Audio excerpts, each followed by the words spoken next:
ఆయన కృప చేత విమోచించబడి కాపాడబడి రక్షించబడిన మనమందరము ఈ దినపు ఆదివారపు ఆరాధనలో పాల్గొనేదానికి దేవుడు కృపణించి ఉన్నాడు. దేవునికి స్తోత్రం కలుగునుగాక. హల్లెలూయా.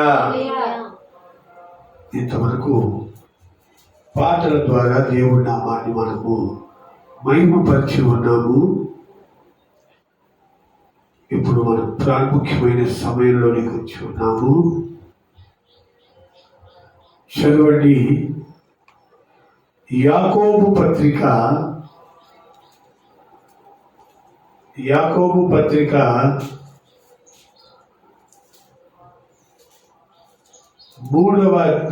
అధ్యాయము. యాకోబు పత్రిక 4వ అధ్యాయము 10వ వాక్యాన్ని ఒకసారి మనము చదువుకొని ఆ వాక్యాన్ని మనము ధ్యానించుకుందాం. ప్రభువు దృష్టికి మిమ్మును మీరు తగ్గించుకొనుడి, అప్పుడు ఆయన మిమ్మును హెచ్చించును. దేవునికి స్తోత్రం కలుగునుగాక. హల్లెలూయా, హల్లెలూయా. ఇక్కడ రాయబడిన మాట ఏంటంటే చిన్న వాక్యమే. ప్రభువు దృష్టికి మిమ్మల్ని మీరు తగ్గించుకొనుడి, అప్పుడు ఆయన మిమ్మలను హెచ్చించును. తగ్గించుకున్న వారు హెచ్చించబడతారని దేవుని వాక్యము సెలవిస్తుంది. అయితే ఈ దినము తగ్గించుకున్న వాళ్ళు ఎవరో, తగ్గించుకున్న వాళ్ళు ఎలాంటి హెచ్చింపును పొందారో, తగ్గించుకోని వాళ్ళు ఎలాంటి తృణీకరణకు లోనయ్యారో మనం తెలుసుకుందాం. ఒక రాజు, ఆ రాజు చాలా బలాఢ్యుడు, చాలా గొప్పవాడు, అన్ని విధాల యోగ్యుడు, ఆశ్చర్యమైనవాడు ఆ రాజు. ఆ రాజుకు ఘోరమైన వ్యాధి వచ్చేసింది. ఘోరమైన వ్యాధి. ఇక ఈ వ్యాధి ఎంతలకు తిరిగినా నయం కావట్లేదు. పరిస్థితులు ఏమి అనుకూలంగా లేవు. ఎటుతోచని పరిస్థితులలో అయోమయం లోపలి ఉన్నాడు. ఎక్కడికి వెళ్ళినా నయం కావటం లేదు. రాజుకి ఏం తక్కువ అండి. అయినా కూడా ఆయన జబ్బు నయం కావట్లేదు. ఎన్ని ప్రదేశాల్లో తిరిగాడు, ఎన్ని విధాలుగా ప్రయత్నించాడు, జబ్బు నయం కావట్లేదు. ఒకసారి ఆయన ఉన్న ఆ రాజ్యంలోనికి ఒక దైవ సేవకుడు వచ్చాడంట. ఒక దేవుని ప్రార్థన చేసుకునే దైవ సేవకుడు వచ్చాడు. దైవ సేవకుడు వచ్చినప్పుడు ఈ రాజుకు తెలిసింది దైవ సేవకుడు వచ్చాడని. ఆయన ప్రార్థన చేస్తే దేవుడు మేలు చేస్తాడు, ఎలాంటి కార్యమైనా నెరవేరుస్తాడు అని ఆయన చెవికి వినబడింది. ఆయన ఒక అన్నుడైన రాజు అయినా సరే ఆయన చెవికి వినపడిందంట ఈ దైవ సేవకుని గురించి. ఈ దైవ సేవకుడి దగ్గరికి వెళ్ళేదానికి కూడా ఈ రాజుకు ఓపిక లేదు, శక్తి లేదు, బలం లేదు, వెళ్ళే ఓపిక లేదు. అలాంటి సమయంలో ఏం చేయాలో అర్థం కాక తనకు నమ్మకస్తుడైనటువంటి ఒక సేవకుడిని పిలిచి, బాబు నువ్వు వెళ్ళు, సేవకుడి దగ్గరకు వెళ్ళు, ఆయనకి ఏదైనా పట్టుకెళ్ళి పోతా కానుకిచ్చి మా రాజు గారికి స్వస్థత కలగాలి, కలుగుతా లేదా అని అడిగి రమ్మన్నారు. ఒక రాయబడ్డ మాట. స్వస్థత కలగాలని ప్రార్థించు అని అడిగితే ఎలా ఉండేదో స్వస్థత కలుగుద్దా లేదా అని అడిగి రమ్మన్నాడు. ఆయనకు కావాల్సింది స్వస్థత కాదు, క్లారిఫికేషన్ కావాలి. అవుతుందా కాదా? సరే, ఈ సేవకుడు బయలుదేరి మన సేవకుడికి ఏమన్నా కానుక తీసుకెళ్ళాలని ఈయనలో ఉన్న ఆ మంచి గుణాన్ని అక్కడ వ్యక్తపరుస్తున్నాడు. 40 ఒంటెలు మోయగలిగినంత తీసుకెళ్తున్నాడంట. చదువుతారు అన్నమాట. చదవండి. రాజుల రెండవ గ్రంథము 8వ అధ్యాయము 8వ అధ్యాయం. వెళుతూ ఒంటెలు మోయగలిగినంత ధనము తీసుకొని బయలుదేరి వెళ్తున్నాడు. బయలుదేరి వెళ్ళి ఆ సేవకుడి దగ్గరికి వచ్చాడు. వచ్చిన తరువాత ఆ సేవకుడిని అడిగాడు, అయ్యా, మా రాజుగారి పరిస్థితి ఇది, ఆయన నయమవుతుందా, ఆయనకు నయము కాదా, ఏమవుతుందో చెప్పమని అడిగాడు. ఇక దైవ సేవకుడు ఏం చెప్పాడో తెలుసా? ఆయన సంగతి పక్కన పెట్టు, నీవు విధేయత కలిగి సేవకుడి ఎడల ఒక ఉన్నతమైన ఉద్దేశ్యము కలిగి సేవకుడి దగ్గరికి ఘనముగా వచ్చావే, నీవు ఆశీర్వదించబడతావు అంటున్నాడు. దానికి ఈయనంటాడు, అయ్యా, చదవండి అక్కడ 11వ వాక్యం చదవండి, మీకు అర్థమవుతుంది. అందుకు హజాయేలు హజాయేలు ఆయన పేరు. ఆ హజాయేలు అంటున్నాడు, కుక్క వంటి వాడనగు నీ దాసుడనైన నేను ఇంత గొప్ప కార్యము చేయుటకు నేనెంతటి వాడనయ్యా. చాలు, ఈయన వచ్చింది, హజాయేలు వచ్చిందేమో రాజుకున్న జబ్బు నయం అవుతుందా లేదా కనుక్కొని వెళ్ళేదానికి వచ్చాడు. అయితే సేవకుడు అంటాడు, నువ్వు సేవా విషయాలలో సేవకుడిగా ఉండి రాజుకు ఎంతో నమ్మకముగా ఉన్న నీవు సేవకుడి దగ్గరకు ఘనముగా వచ్చావు. ఆయన ఏదో కానుక తీసుకెళ్ళమన్నాడు కానీ ఇన్ని గొట్టెలు తీసుకెళ్ళు, ఇంత ధనం తీసుకెళ్ళు, ఇంత ఘనముగా వెళ్ళు, ఇదేమి చెప్పలే. హజాయేలు అయితే సేవకుడి దగ్గరకు, జీవము గల దేవుడి సేవకుడి దగ్గరకు నేను ఎలాగా వెళ్ళాలి, తక్కువగా వెళ్ళలేడు.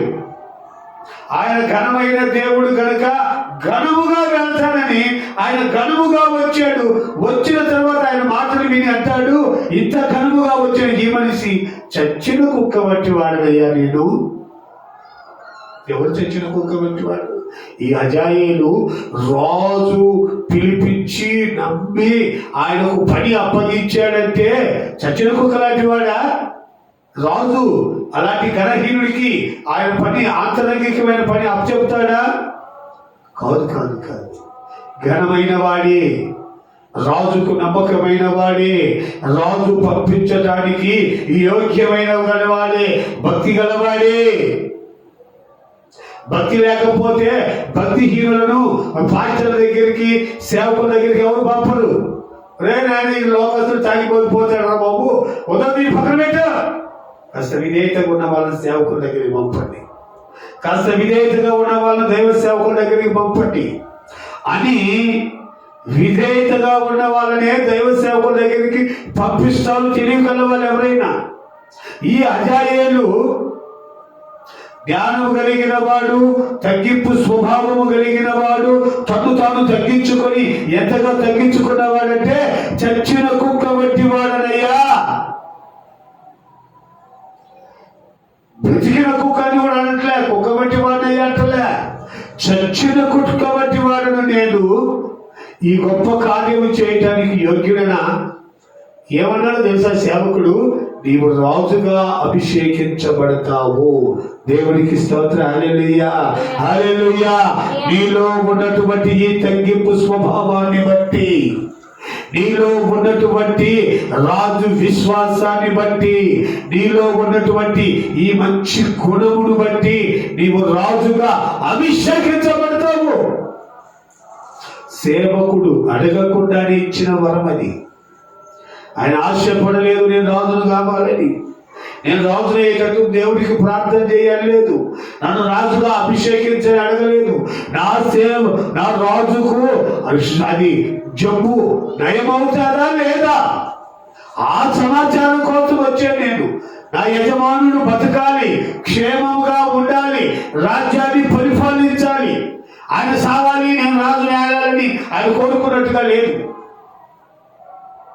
ఆయన క్షేమస్థితి కొరకు వెళితే దేవుడు చెప్పాడు, ఆయన క్షేమస్థితి అయిపోయింది, కానీ నీ యథార్థత ఉందే, నీ భక్తి ఉందే, నీ తగ్గింపు స్వభావం ఉందే. అక్కడ చెప్పిన మాట అదే, తను తాను తగ్గించుకున్న వాడు హెచ్చించబడతాడు. తగ్గింపు స్వభావంతో అంటున్నాడు, చచ్చిన కుక్క వంటి వాడను నేను, ఈ గొప్ప కార్యము చేయగలనా?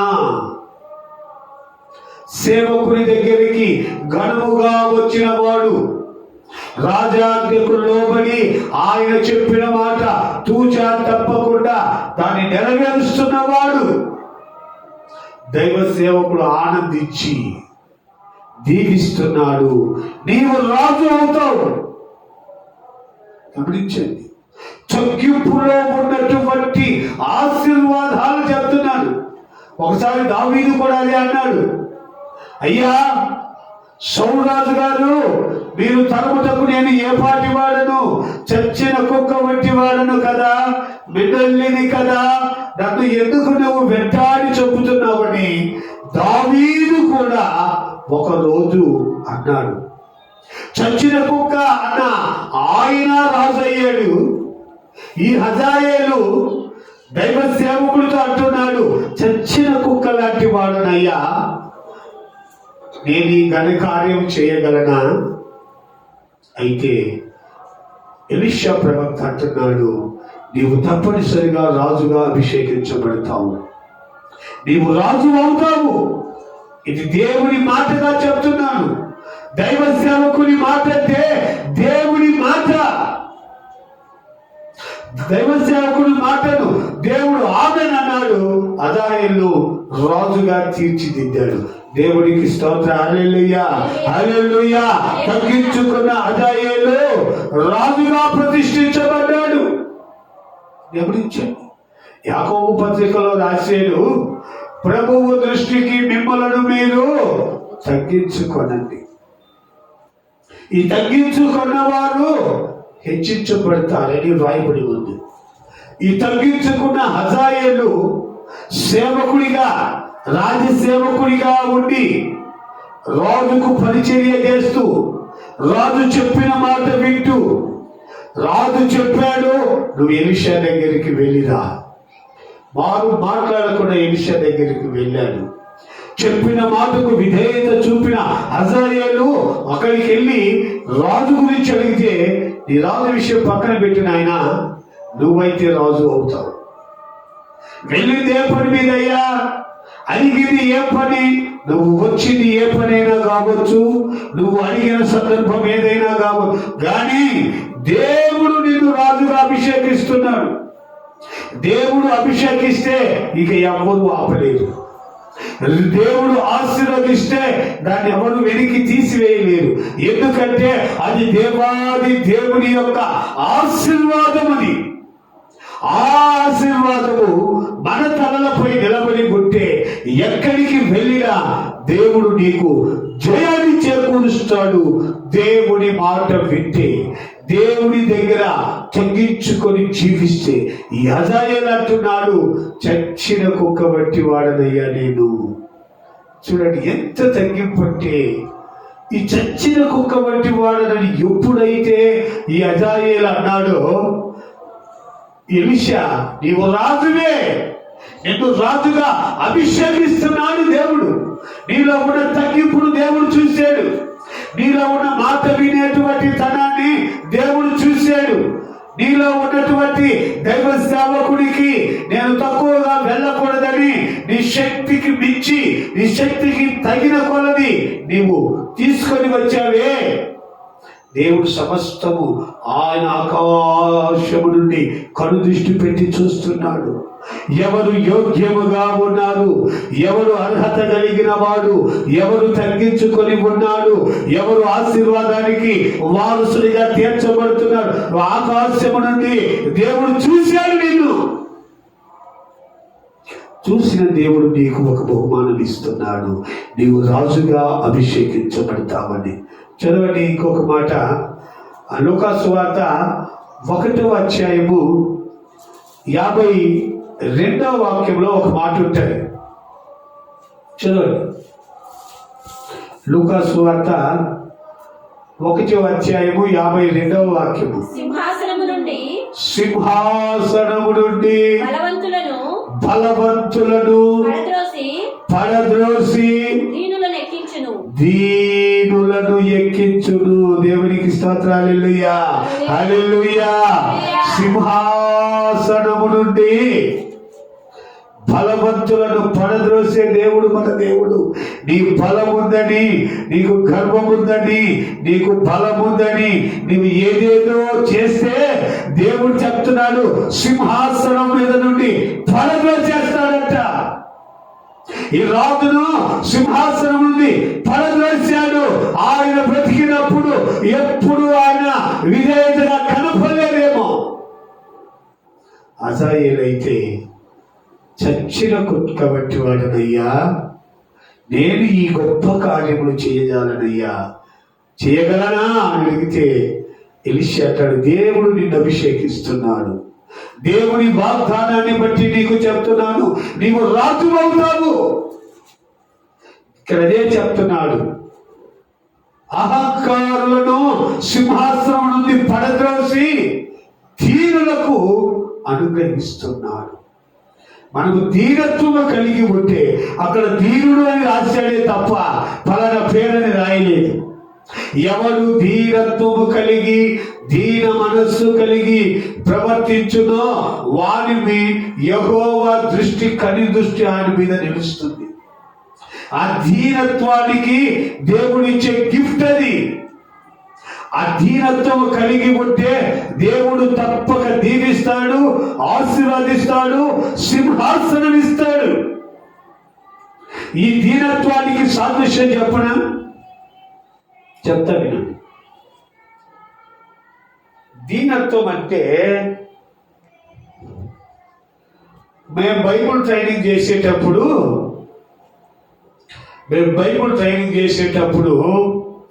ఇప్పుడు ఉన్న హోస్టున్న మినిస్ట్రీ పౌడర్ అబ్రహము మాతో కూడా బైబుల్ ట్రైనింగ్ చేశాడు.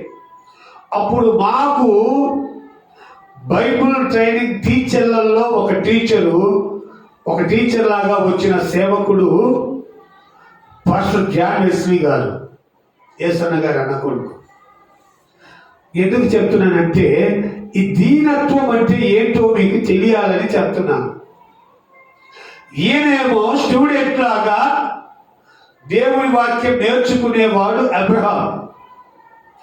వెస్లీ గారేమో టీచర్ లాగా సీనియర్ సేవకులలో కూడా కలిపి వచ్చి దేవుని వాక్యాన్ని బోధించి దేవుని అనేకమైన ఘన విషయాలను వెల్లడిపరిచి దేవుని గురించినటువంటి ముఖ్యమైన విషయాలు తెలియజేసేవాడు. ప్రత్యక్ష గుడారము గురించి, ఈ ప్రత్యక్ష గుడారములో ఉండే ఉపకరణాలు, వాటిని వాడే పద్ధతులు, వాటిని నిర్ణయించేటువంటి ఆలోచనలు, వీటిని గురించి క్షుణ్ణంగా చెప్పేవారు పాస్టర్ జాన్ వెస్లీ గారు. స్టూడెంట్ పాస్టర్ అబ్రహాం గారు. చూడండి, అంటే నేను ఏం చెప్తున్నానంటే స్టూడెంట్ గా ఉన్న అబ్రహాం ఏమో ఈరోజు మినిస్ట్రీ మొత్తానికి ఫౌండర్ అయ్యాడు.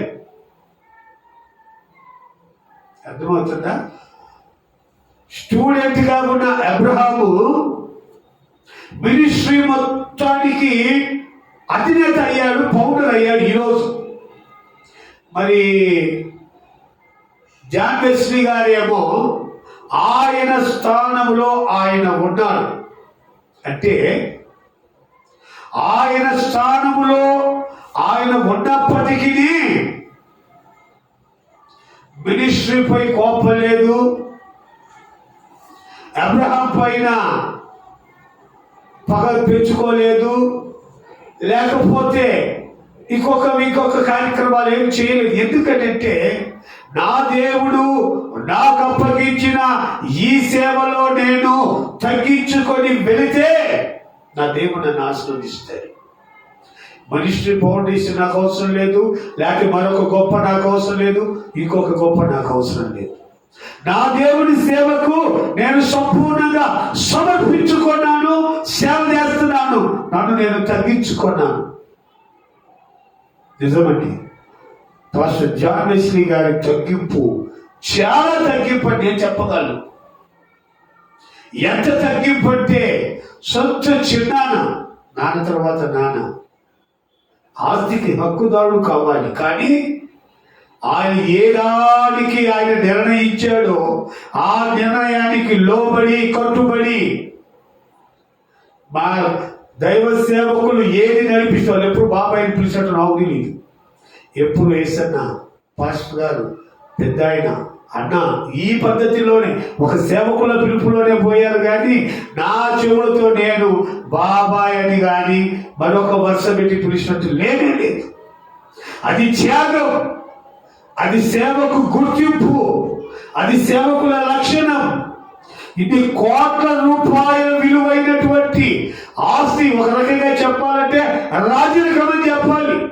ఈ రాజరికాన్ని ఒక మామూలు మనిషికి కట్టబెడితే మామూలు మాట్లాడకుండా దేవుని సేవకు లోబడి దేవుని కట్టడలు అనుసరించి తను తాను తగ్గించుకొని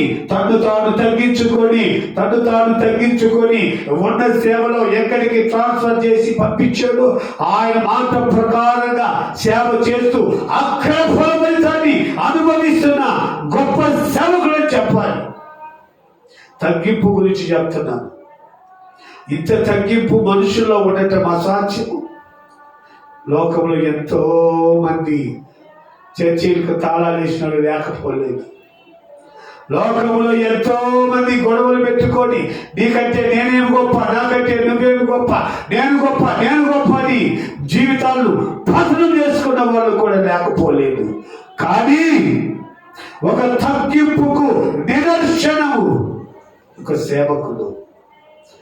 ఆయన టీచర్ లాగా ట్రైనింగ్ చేస్తుంటే విద్యార్థిలాగా తెలుగు కూడా సరిగ్గా రాకుండా నేర్చుకునే అబ్రహాం ఫౌండర్ అయితే మౌనముగా సహిస్తూ విని దైవ సేవకుని మాటకు కట్టుబడి తల వంచి మినిస్ట్రీని విజయ పదములో నడిపిస్తున్న నిజమైన సేవకుడు పాస్టర్ జాన్ వెస్లీ గారు చెప్పక తప్పదు.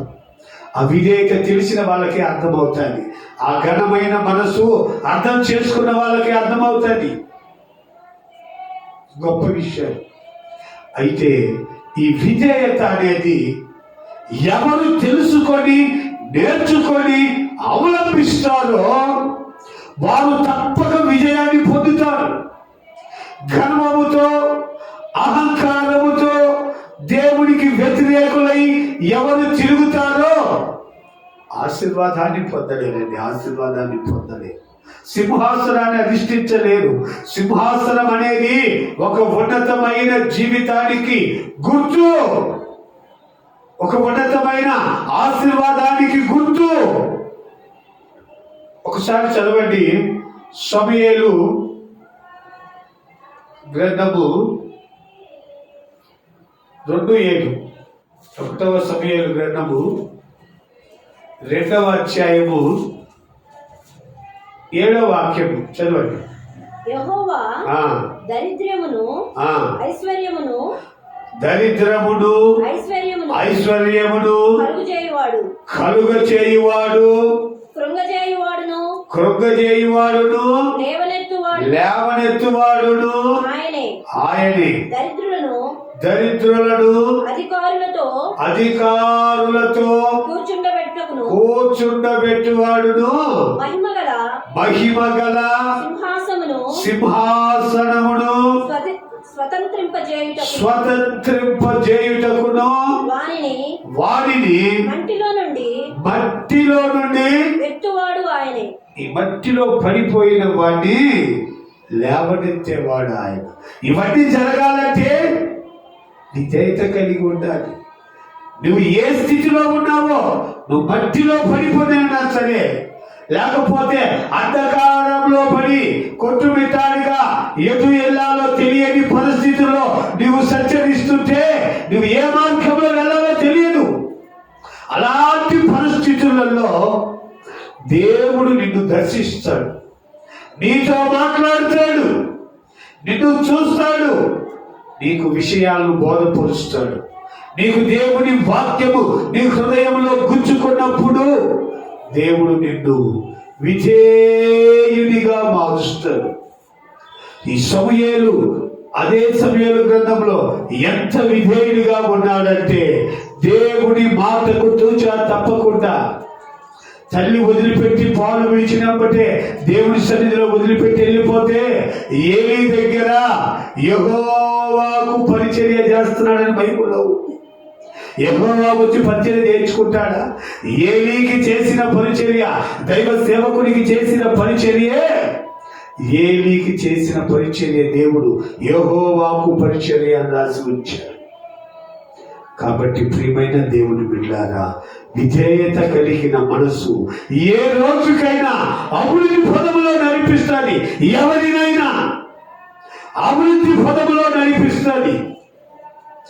అయితే ఆ విధేయత అనేది మనకు లేకపోతే, మనం ఎంత ప్రార్థన చేసినా, వాక్యం చదివినా, పాటలు పాడినా, ఆ దేవుడి విధేయత లేకుండా మనం ఏమి చేసినా ఘనత పొందలేము, ఆశీర్వాదాన్ని పొందలేము, సింహాసనాన్ని పొందలేము. అన్ని విషయాల్లో తగ్గించుకోవాలి. ఒకసారి చదవండి, మత్తయి సువార్త 15వ అధ్యాయము 19వ వాక్యంలో ఒక మాట ఉంటుంది. మత్తయి సువార్త 15వ అధ్యాయము 19వ వాక్యము.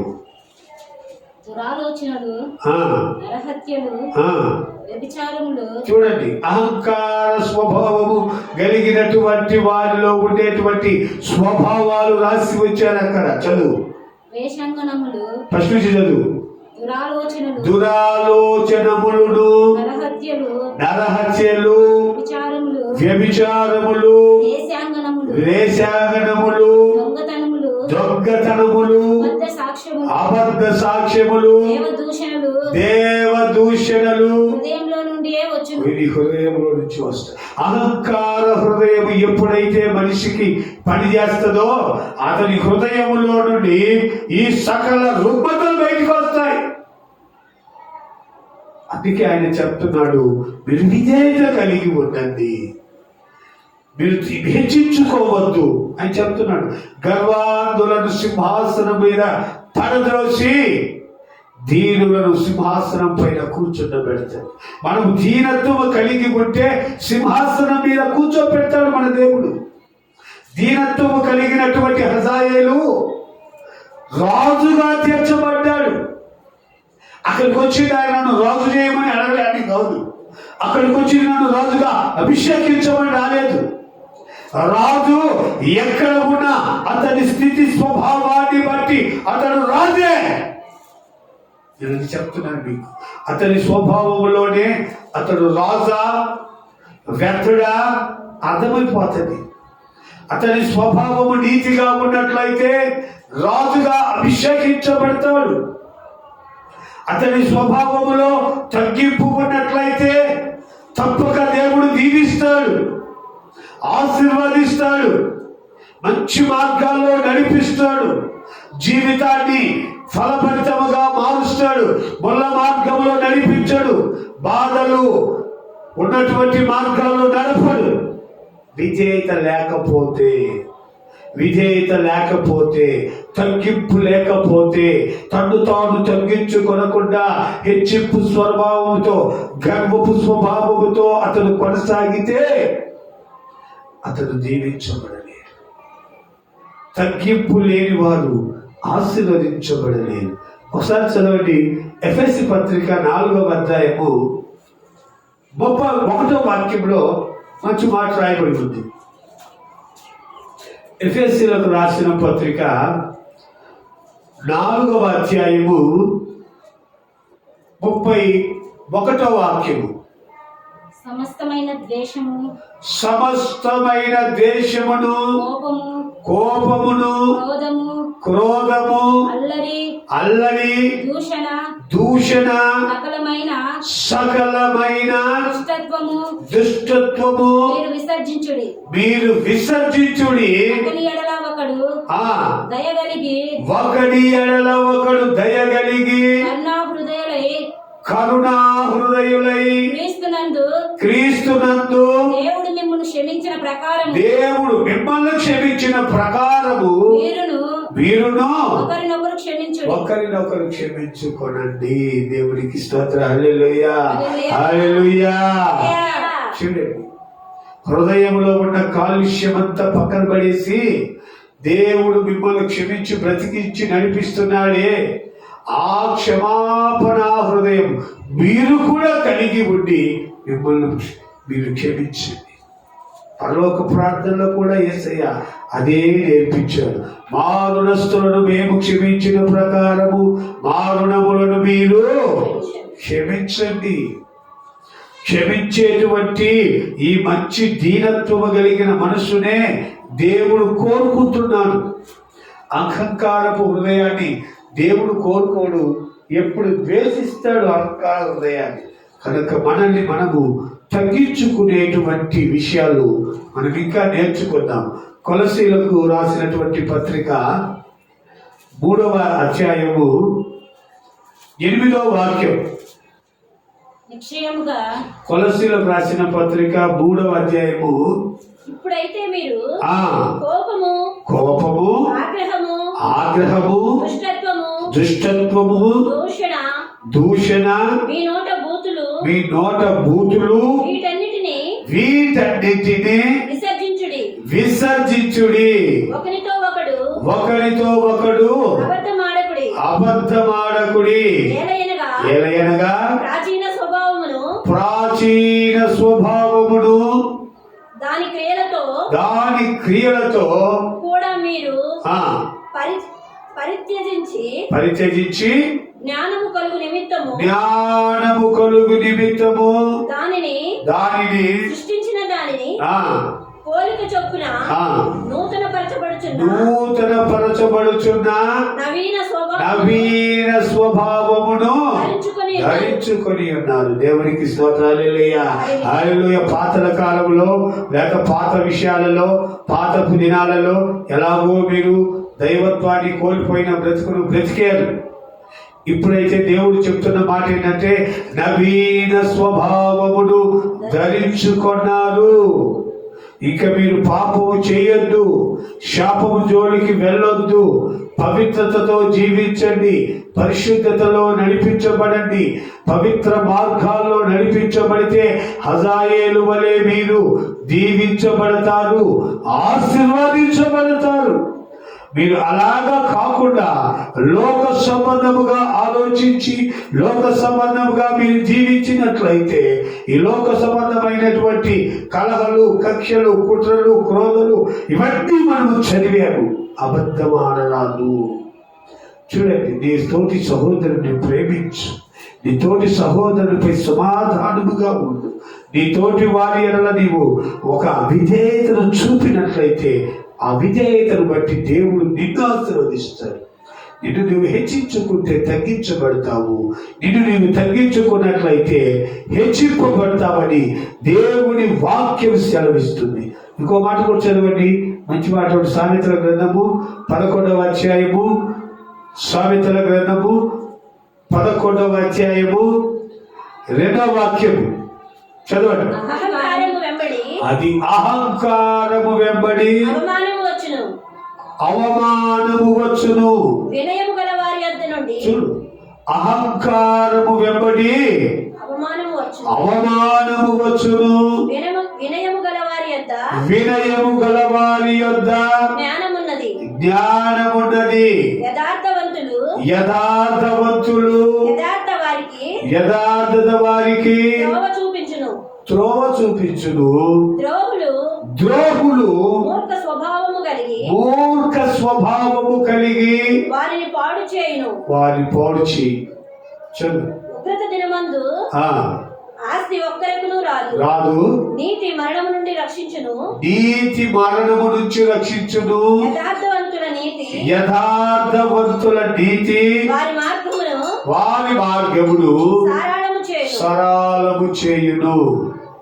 చూడండి, విధేయత కలిగి ఉంటే అక్కడ ఏముందండి? అహంకారము వెనకాల అవమానము వచ్చును. అహంకార హృదయం కలిగి ఉన్నట్లయితే మనం అవమానాన్ని భరిస్తాం, అవమానాన్ని మనము చూస్తాము. అవమానపరచబడటం మనం కాదు. దేవుడు అంటాడు, మీరు ఆశీర్వదించబడాలి, మీరు దీవించబడాలి, మీరు సింహాసనాన్ని అధిష్ఠించాలి, గొప్పవారు కావాలి. దేవుడికి విధేయులైన మీరు ఆశీర్వదించబడి అంతకంతకు వర్తిల్లి అంతకంతకు దీవించబడాలి. అది దేవుడి కోరిక. మనం పాలైపోయి నాశనం అయిపోయి దుఃఖాల పాలైపోయి ఏడ్చి అవమాన పాలవ్వాలని దేవుడి కోరిక కాదు. ఆయన కోరిక ఏంటంటే మీరు దీవించబడాలి, ఆశీర్వదించబడాలి, రాజులుగా అభిషేకించబడాలి, ఉన్నత మార్గాల్లో నడిపించబడాలి, శ్రేష్టమైన పదార్థాలు తినాలి, ఉన్నతమైన జీవితాన్ని జీవించాలి, వ్యర్థమైన వాటి జోలికి వెళ్ళొద్దు. పరిశుద్ధత కలిగి జీవించండి, పవిత్రతలో నడిపించండి. అది ఆయన కోరుకుంటున్నాడు. ఆయన పవిత్రుడు గనక దేవుడు అంటున్నాడు, నేను పరిశుద్ధుడను గనక మీరు పరిశుద్ధులై ఉండండి. అపవిత్రత జోలికి వెళ్ళొద్దు. అపవిత్రత జోలికి వెళితే సాతాను గాడు మిమ్మల్ని తన అపవిత్రతకు లోబరుచుకొని వాడికి ఇష్టం వచ్చినట్టుగా మిమ్మల్ని మలుచుకొని మీ మెడల మీద ఎక్కి మిమ్మల్ని పాడు చేస్తాడు. మిమ్మల్ని పాడు చేసి మీ జీవితాన్ని నాశనం చేసి పతనం దృష్టిలోనికి తీసుకెళ్ళిపోతాడు. ఈరోజు ఎంతో మంది ఆత్మహత్యలు చేసుకునేవారు. ఎందుకు? మనశ్శాంతి లేక, మనసు స్థిమితం లేక, బ్రతుకు భారమైపోయి, జీవితము శాపమై శాపములో నుంచి బయటకు రాలేక, అపవిత్రతలో జీవించలేక అటు ఇటు అటు కొట్టుమిట్టాడి జీవితాన్ని తనకు సాధించేస్తున్నారు. నరహత్య యొక్క ఎంత పాపము! మనల్ని మనం ఆత్మహత్య చేసుకుంటే అంతే పాపం అని బైబిల్ చెప్తుంది. నరహత్య లాగానే ఆత్మహత్య చేసుకున్న వాళ్ళు కూడా పరలోకానికి వెళ్ళలేదు, నరకానికి వెళతారు. ఈ జీవితం 60 సంవత్సరాలు 70 సంవత్సరాలు, ఆ జీవితం అయితే యుగాయుగములు. మనిషి బ్రతికి ఆయు దినములు 1000 సంవత్సరాలు. అగ్ని ఆరదు, పొరుగు చాలు. ప్రియమైన దేవుని బిడ్డలారా, దేవుని వాక్యాన్ని నమ్మండి, దేవుని వాక్యాన్ని విశ్వసించండి, వాక్యానుసారంగా జీవించండి. వాక్యానుసారంగా బ్రతికితే, మనల్ని మనకు తగ్గించుకుంటే నువ్వు తగ్గించబడతావని ఎక్కడా చెప్పలేదు. తగ్గించుకున్న వాడు హెచ్చించబడతాడు. తగ్గించుకుంటే నువ్వు హెచ్చించబడతావు, తగ్గించబడితే నువ్వు హెచ్చింపబడతావు. కాబట్టి ప్రియమైన దేవుని బిడ్డలారా, ఈ మధ్యాహ్న కాల సమయంలో దేవుడు మనకు చెబుతున్న మాట, మనల్ని మనము తగ్గించుకుందాము, ఆ తగ్గింపులో ఉన్న దీవెన పొందుదాము. చివరిగా ఒక మాట చదవండి. యెషయా గ్రంథము 57వ అధ్యాయము 15వ వాక్యం చదవండి. 57:15. మహాగణుడు, మహోన్నతుడు, పరిశుద్ధుడు, నిత్య నివాసి అయిన వాడు ఇలాగు సెలవిస్తున్నాడు, నేను మహోన్నతమైన పరిశుద్ధ స్థలములలో నివసించువాడను. అయినను వినయము గల వారి వినయము గలవారి ప్రాణమును వినయము గలవారి ప్రాణమును ఉజ్జీవింప చేయుదును. ఉజ్జీవింప చేయుదును. నలిగిన వారి ప్రాణమును నలిగిన వారి ప్రాణమును ఉజ్జీవింప చేయువాడును. ఉజ్జీవింప చేయువాడను. చదువు. వినయము గల వారి యొద్దకు వినయము గలవారి యొద్దకు దీన మనసు కలిగిన వారి యొద్దకు దీన మనసు గలవారి యొద్దకు నివసించుచున్నాను. వారి యొద్ద నేను నివసించుచున్నాను. నేను నిత్యము పోరాడువాడును కాను. పోరాడువాడను కాను. ఎల్లప్పుడును కోపించువాడను కాను. అలాగున ఎడల నా మూలముగా జీవాత్మ క్షీణించును. నేను పుట్టించిన నరులు క్షీణించకపోవుదురు. వారి లోపము వలన చాలు. మీలో దీనత్వము లేకపోతే, తగ్గింపు లేకపోతే, ఆయన చెప్తూ నేను పుట్టించిన నరులే మీరు. నీతిమంతులలో నేను దీవిస్తాను. నీతి లేకపోతే నేను నిత్యము కోపించువాడను కాదు, నేను నిత్యము క్రోధము కలిగి ఉండేవాడను కాదు. వారికై వారే క్షీణించిపోతా ఉంటారు. అంటే దేవుని యొక్క నీడ, దేవుని యొక్క ఆశీర్వాదము, దేవుని యొక్క హస్తపు నీడలో అతను లేకపోతే క్షీణించిపోతాడు.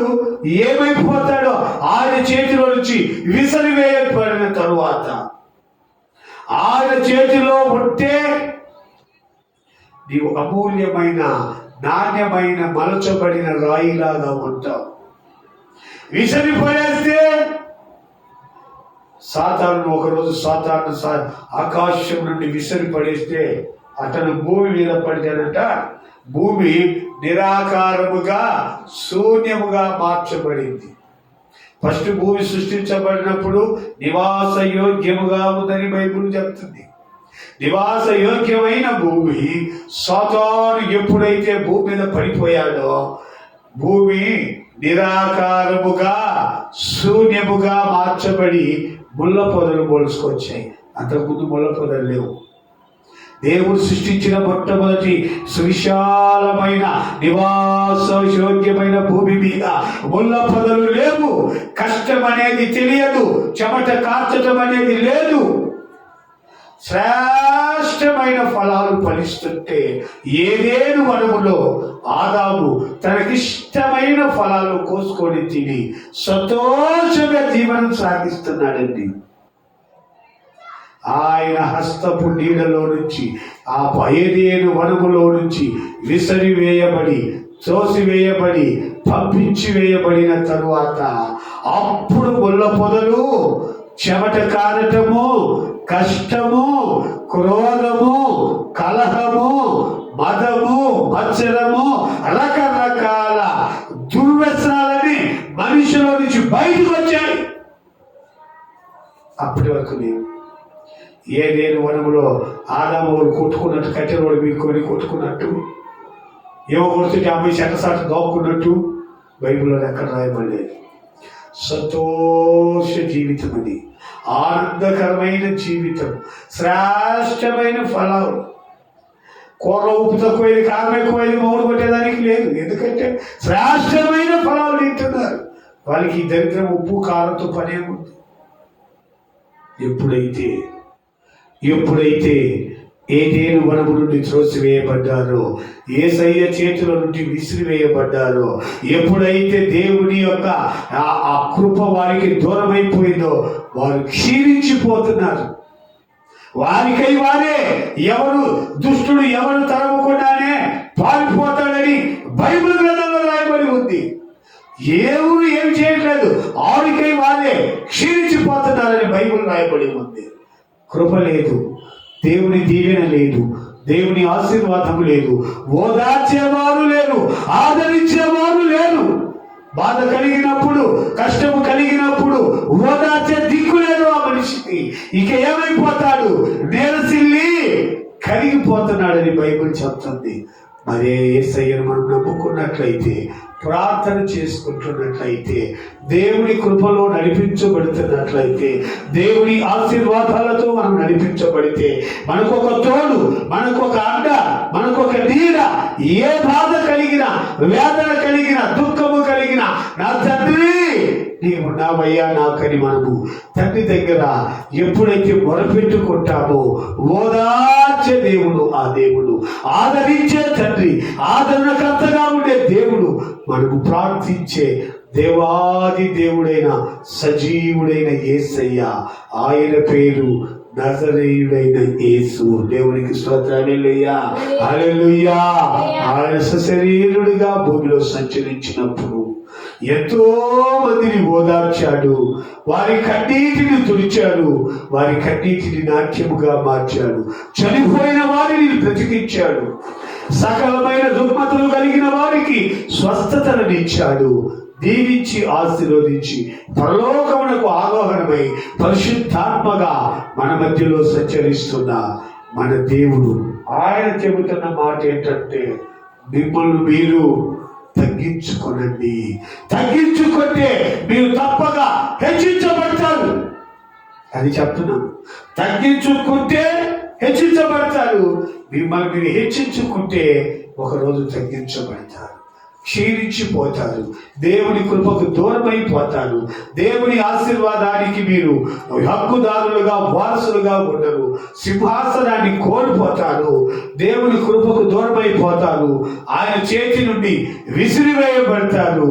కృప లేకపోతే, దీవెన లేకపోతే, అండ లేకపోతే మన బ్రతుకు ఏమైతుంది? సాతానుగాడు వస్తాడు, తనకంటే చెడ్డమైన 7 దయ్యాలు తీసుకుని వచ్చి మన హృదయంలోనికి జొరబడినట్టే మన హృదయములో క్రోధము, కక్ష, కలహము, పాపము, సకల రుగ్మతలు మన హృదయంలో చేరి మనల్ని పతనావస్థ స్థితిలోనికి తీసుకెళ్లి మనల్ని నాశనం చేసి క్షీణింపజేస్తాయి.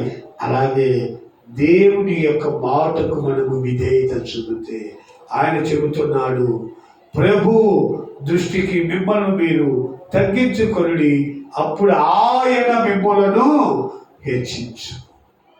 ఆయన మిమ్మల్ని మనం హెచ్చించుకోవటం కాదు, ఆయన మనల్ని హెచ్చిస్తే. హజాయేలు రాజు అయ్యాడు. హజాయేలు వెళ్ళింది రాజును చేయమని అడగటానికి కాదు, తన రాజాజ్ఞను లోబడి నా రాజు, నా యజమానుడు స్వస్థ పొందుతాడయ్యా అని అడిగేదానికి వెళ్ళాడు.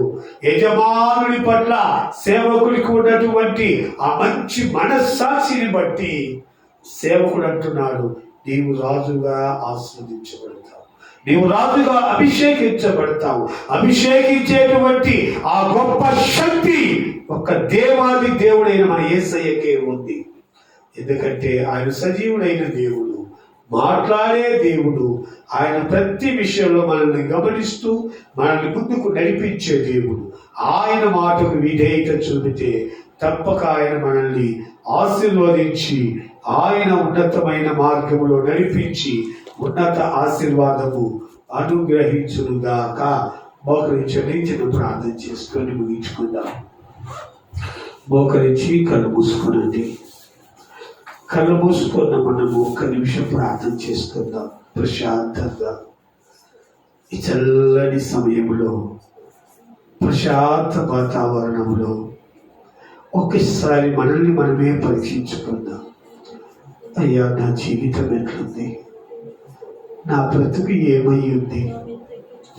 నేను ఎలాగ బ్రతకాలని మీరు నన్ను ఈ లోకానికి పంపారు? నేను ఎలాగ జీవిస్తున్నాను? నీకు ఇష్టమైన పాత్రగా ఉన్నానా? నీవు విసిరివేసే స్థితిలో నేను ఉన్నానా? కృపతో జ్ఞాపకం చేసుకో తండ్రి. నన్ను విసిరివేయొద్దయ్యా. నన్ను విసిరివేస్తే నేను ఏమైపోతాను? ఈ లోకంలో కలిసిపోతాను, పాపంలో కలిసిపోతాను బాబు. నన్ను విసరద్దు నాయనా, నన్ను కాపాడు. నీకు ఇష్టమైన మార్గాల్లో నడిపించు. నన్ను నేను తగ్గించుకొని నీ సన్నిధిలో ప్రార్థిస్తున్నాను. నీకు ఇష్టమైన మంచి మార్గాల్లో నడిపించు, పవిత్రమైన మార్గాల్లో నడిపించు, పరిశుద్ధమైన మార్గాల్లో నడిపించు. అయ్యా, నన్ను కాపాడు. నన్ను విడిపించు పాపంలో నుంచి, నన్ను విడిపించు శాపంలో నుంచి. నాలో ఉన్న అవిధేయతను తీసివేయి, నాలో ఉన్న పాపాన్ని తీసివేయి, నాలో ఉన్న అపవిత్రతను తీసివేయి. నన్ను మార్చు, నా హృదయాన్ని మార్చు, నా హృదయం నీ తట్టు తిప్పయ్యా. నేను నీ సన్నిధిలో వేడుకుంటున్నా. నేను నీ బిడ్డను, నేను లోకస్తుని కాదు, లోకంలో తిరిగేవాడిని కాదయ్యా. నాకు దేవుడంటే ప్రేమ, నాకు యేసయ్య అంటే ఇష్టం. నేను దేవుని మార్గాల్లో నడిపించబడతాను. నన్ను నేను తగ్గించుకొని నన్ను నేను పరీక్షించుకొని నన్ను నేను చక్కదిద్దుకొని నా జీవితాన్ని ఆశీర్వదించమని ఫలభరితముగా మార్చమని అడుగుతున్నాను. బ్రతుకు వాడను నేను కాదు, నాలో క్రీస్తని. బ్రతుకు వాడను నేను కాదు, నాలో క్రీస్తని. అయ్యా, నిన్ను ధరించుకొని నీ పోలికలోనికి మార్చబడాలి. నీలో ఉన్న విధేయత నాకు నేర్పు.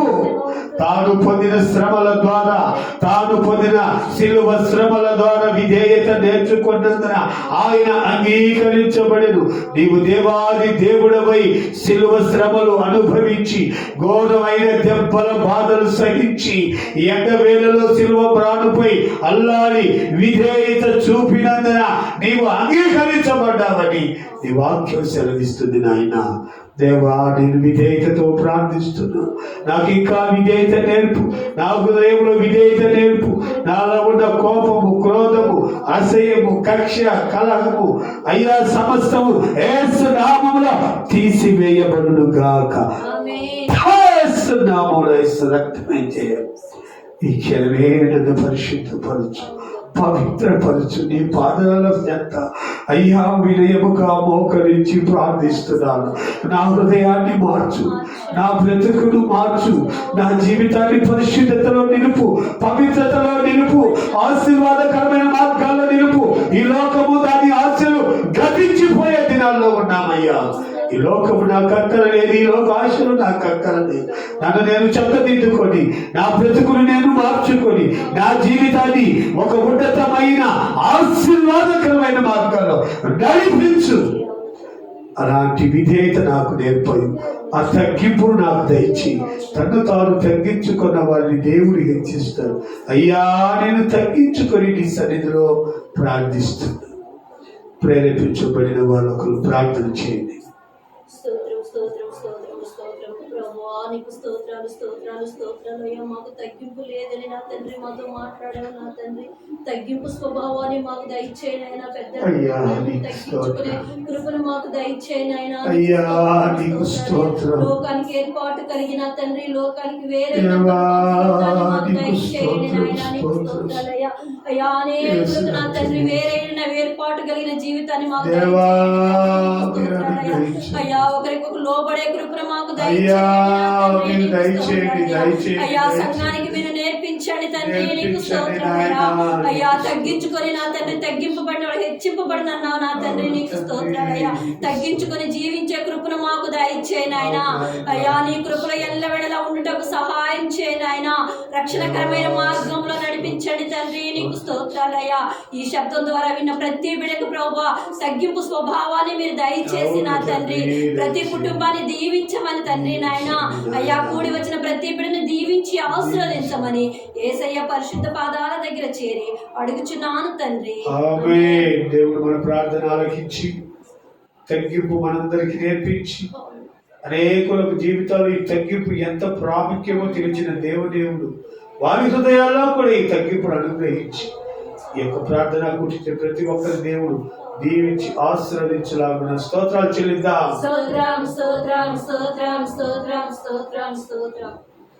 అదే విధంగా రైల్వే స్టేషన్ కాలనీలో దేవుని బిడ్డ కుటుంబాల కొరకు, సుందరయ్య కాలనీలో దేవుని బిడ్డ కుటుంబాల కొరకు, ఎస్టేట్ లో ఉన్న దేవుని బిడ్డ కుటుంబాల కొరకు, డ్రైవర్స్ కాలనీలో ఉన్న దేవుని బిడ్డ కుటుంబాలు అన్నిటిని దేవుడు ఆశీర్వదించి ఆయన కృపలో బలపరుస్తున్న తండ్రికి స్తోత్రాలు చెల్లిద్దాం. సేవకు సహకరిస్తున్న కుటుంబాలు దేవుడు ఆశీర్వదించి ఇచ్చిన కానుకలను బట్టి ఆ బిడ్డలు దేవుడు రెండంతలు నూరంతల అభిషేకాన్ని దేవుడు అనుగ్రహించి ఆ కుటుంబాలను వర్ధల చేయలాగున స్తోత్రాలు చెల్లిద్దాం.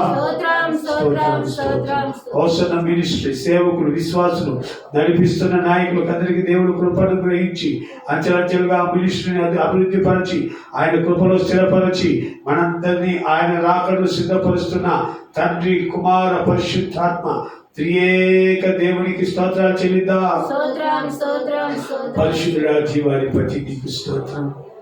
ఇంతవరకు మీ ఆరాధన మీరు ఆశీర్వాదకరంగా జరిగించినందుకు స్తోత్రం. నీ కృపలో బలపరిచి నీ బిడ్డలు వాడుకుంటున్న విధానాన్ని బట్టి నీకు ఇక్కడికి వచ్చిన ఏ బిడ్డ ఒట్టిగా వెళ్ళకుండా నీ కృపను, నీ దీవెనను, నీ ఆశీర్వాదాన్ని పొంది వెళ్ళాలి. శబ్ద యంత్రం ద్వారా వింటున్న కుటుంబాలను కూడా మీరు దీవించి నీ కృపలో బలపరచండి, ఆదరించండి. ప్రతి ఒక్క బిడ్డను మీరు ఆశీర్వదించి మీ ఉన్నత దీవెన ఆశీర్వాదాలు అనుగ్రహించి ఈ సకల కోటి పరిశుద్ధుల ఆదివారం దీవెన ఆశీర్వాదం మా తలపైన ఉంచి మీ నామానికి ఘనత తెచ్చుకోమని యేసయ్య పరిశుద్ధ నామం పేరిట వేడుకొనుచున్నాము పరమ తండ్రి. మన తండ్రి అయిన దేవుని ప్రేమ, కుమారుడైన యేసయ్య కృప, పరిశుద్ధాత్మ దేవుని అన్యోన్య సహవాసం మనకును సకల పరిశుద్ధులకు సదాకాలము తోడయుండి నడిపించునుగాక. ఆమేన్. హల్లెలూయా. అందరికి వందనాలు. దేవునికి స్తోత్రం.